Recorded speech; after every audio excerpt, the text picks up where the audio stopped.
I had a moment of true reflection in terms of what I do as a magician.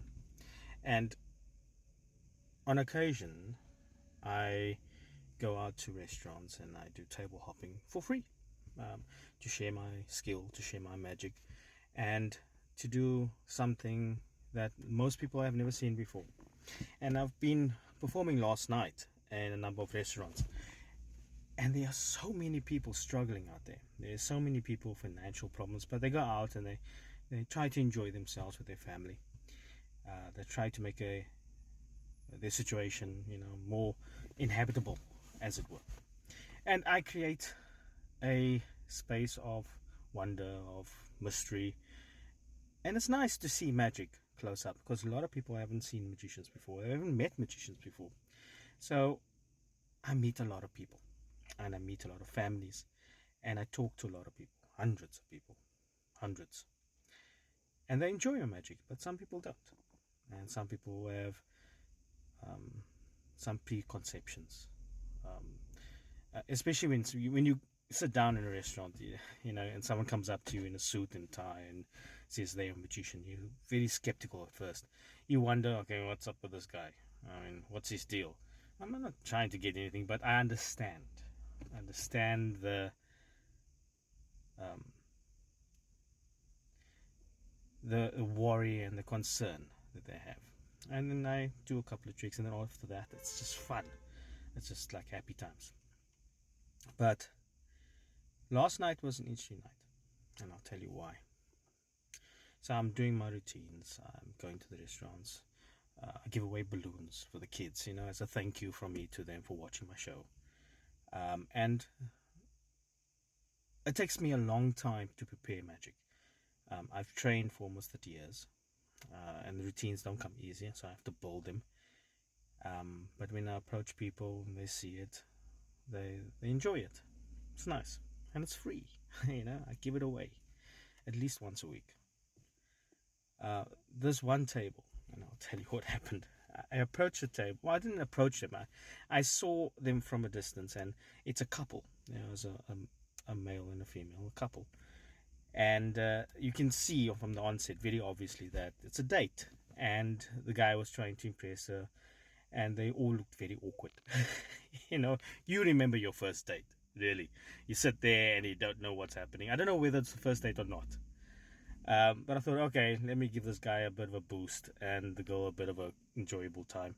So I go in there and I create this persona that the guy approached me on the side, and I said this to her, that he wanted her to have a special kind of balloon sculpture. And the guy's like looking perplexed at me, and he kind of get the vibe, and he went with it. And I said, look, you said he wants something special for his date, and and I just created that persona. And then I started building the sculpture, and it's like a heart it's quite a nice sculpture I built. And then I looked to the side, and I noticed something strange. She started crying. Like, I'm talking about not like one tear, I'm like crying. She started tears rolling down to a point where she had to shade her face sideways, and then, and I'm like, what is going on here? And I looked at the guy and I was like, what's happening, dude? Is she afraid of balloons or something? Like, this is like a beautiful sculpture, a heart. And he's like, I don't know. And I'm looking at her, and I realized something. No one has ever made her that special before. No one has ever just approached her and it said, this is for you. This is something that is given for you, not for the intention of anything else, but to make you feel special. I mean, how crazy is this world that if someone does something special for you, that you have an emotional breakdown because it never happened, or it doesn't happen before, or no one just randomly comes up you don't know and then does something amazing for you. How weird is this world where we come to that point that doesn't exist? It's just something I reflected on recently, and this happened last night, and I'm still thinking about it in my head. And that wasn't the one case. There were many cases where I go up to tables, and the kids, for example, right? They've never seen magic performances. They'll see it on TV, but it's not the same thing. Seeing it happen in your hands and being part of the magic is mind-blowing. It's creating this unbelievable sense of illogical occurrences that are possible. And that's the space I create. And the kids are stunned. I had another couple last night. I mean, this guy was... When you approach someone, you immediately feel this, like, wall that people bring down. Right? It's like, who are you? What do you want? Right? I have nothing for you, kind of thing. And then once I chip away at that wall, that same person, I promise you, I approached this guy, and he was big guy, you know, stoned, and like tattoos all over the place, and you can see that you do not want to mess with this guy in the street, kind of thing. Like, dude, if you see that guy walking over there, you walk the other way, right? Because he may just bump you over and then not realize you're there. That's how intimidating this person was. And I go up there and I do a simple sponge ball routine, right? It's like vanish, vanish, vanish, appear, and then this guy went like, no way. And immediately he became like my best friend. The guy started hugging me. Right? And once you get past that, and it's difficult to get past that first step, we become that outlet for people. That, wow, this is possible. You know, I can let down my guard. And it's difficult in this day and age to let down your guard. I know you have to be cautious. But I think I stole his watch as well. Yeah, I lifted his watch. He had this massive... He's a big guy, so he has this massive watch. And I promise you, it weighed a ton. I don't know what kind of watch this was, but it was heavy, right?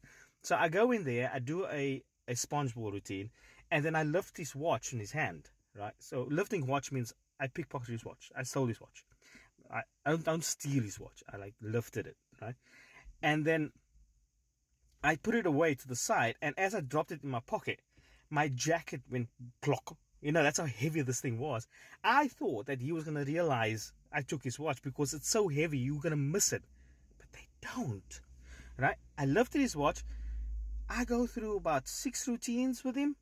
He still doesn't realize his watch is gone, right? And then at the end, after all the hugs and like, oh my God, you're amazing. Like, how did you do this stuff? He goes in and I say to him, look, you know, let me give you a present. Would you like a new watch? And he's like, that's my watch. I'm like, yeah, it is. But what I'm saying is that, you know, sometimes you have to let your guard down a bit. And you have to realize that you live in a world where you need to make connections. And sometimes people are not out to get you. They're just there to make your life better. I mean, everyone has a hard life. I certainly do, and I'm certain everyone else does. But it's about time we stop being angry and we stop being hateful and start loving, caring for everybody else. And start enjoying life, because, you know, we don't have to remind ourselves that we can have fun, enjoy life a bit. You know, sometimes living life in sadness is not good. Let me create that space for you. Come out. Let's have some magic, dude. Right? I don't want anything from you. I just want to give you magic. Right. Have a good Sunday, and tomorrow is Monday. Enjoy the week.